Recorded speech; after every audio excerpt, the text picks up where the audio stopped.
Bye! Another day, another Healing Our Inner Child series. Kailan ba talaga mag-heal yung inner child na yan? Ang expensive niya i-heal.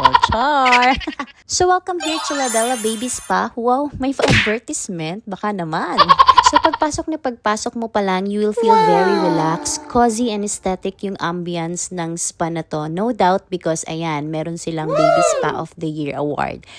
So dito sa spa na to, they have different packages and it's up to the momshi kung anong package yung kukunin niya. For me, I decided to take the hydrotherapy plus therapeutic massage for baby Saksa. The hydrotherapy helps the baby sleep better and of course support the muscle and body development. So, ayan nga, nag-enjoy na si Baby Saksak at ang aming daddy na super supportive talaga sa kanyang mga kiddos at kanyang wifey na madaming hanash. Char! So, ayan na nga, mukha namang nag-enjoy si Baby Sak, langoy-langoy, kampay-kampay. Tapos kami, ayan, audience niya, nanonood lang kami sa kanya habang siya nagre-relax siya. Ayan, tapos inaantay pa namin siya. May photo and video pa. Sana all talaga, anak.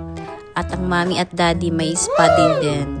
So, ayan nga, mapapansin nyo, meron din kaming pinadagdag na birthday decoration or some backdrop para sa kanyang photoshoot. We decided kasi na dito na din gawin namin yung photoshoot niya kaysa naman mag-extra pa kami, 'di ba? So, budgetarian tayo. So, ayan na nga, gagawin na namin ang photoshoot ni Saksak after ng kanyang hydrotherapy kasi parang wala siya sa mood kanina so kailangan namin after na lang ng hydrotherapy and therapeutic massage niya. So, ayan. Actually, may additional tong backdrop nila kung gusto nyo magpa-design for the birthday. Ayan, so ang kanyang kuya, nag-e-enjoy, nakikipaglaro din sa kanya. Parang gusto nang lumusong ng kuya niya dyan. Pero hindi nga pwede. At pang baby lang talaga siya. At ayan, wow, kaway-kaway sa mga lola. At picture-picture din sila, syempre. And then here we go. They started the therapeutic massage for Sak. This will be beneficial to have a better sleep and sa good digestion niya. Ayun. So after daddy, si mami naman ang maghahawak sa kanya at medyo ngalay na si dada. So ayan ang aming kuya Zion na very supportive kay baby brother niya. Sayaw-sayaw na lang muna siya while waiting for baby Sak. So ayan na nga, minamassage na yung legs ni baby Sak.